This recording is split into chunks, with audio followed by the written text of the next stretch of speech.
याचा प्रचार करावा लागणार। लोकशाही आहे त्यामुळे कोणी ना कोणी उमेदवार हा स्वाभाविक आहे। म्हणजे 2019 मध्ये शिरूर लोकसभा मतदारसंघामध्ये ज्या वल्गना ऐकायला मिळाल्या होत्या, बराक ओबामा आले तरी काही हरकत नाही किंवा अजितदादांनी समोर उभं राहावं, मला वाटतं हा एक विलक्षण योगायोग आहे की ज्यांना आव्हान दिलं होतं त्यांच्याच पक्षामध्ये आता माजी खासदार जात आहेत।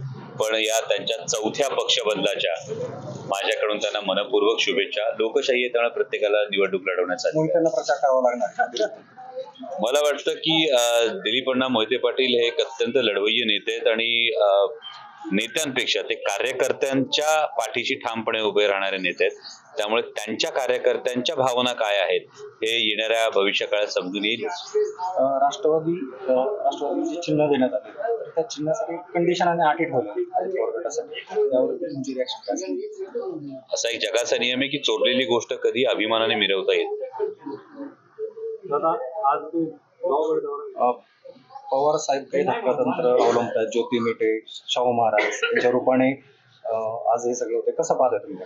मी त्या दिवशी निलेश लंकेंचा जो प्रवेश झाला तेव्हाही सांगितलं होतं की ये तो सिर्फ ट्रेलर आहे, पिक्चर अभी बाकी आहे।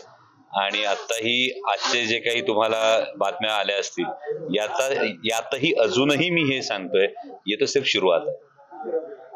गावभेट दौरा तुम्ही घेतला, त्याला उत्स्फूर्त प्रतिसाद मिळतोय काय?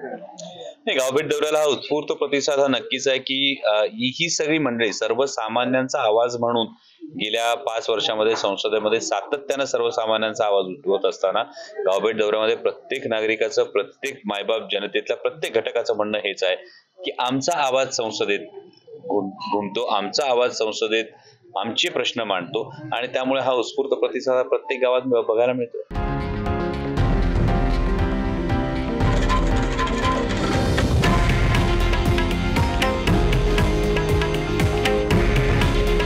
हे आहे देशातील नंबर 1 न्यूज नेटवर्क आणि आपण पाहत आहात TV9 मराठी। काळजी तुमची, हित महाराष्ट्राचं।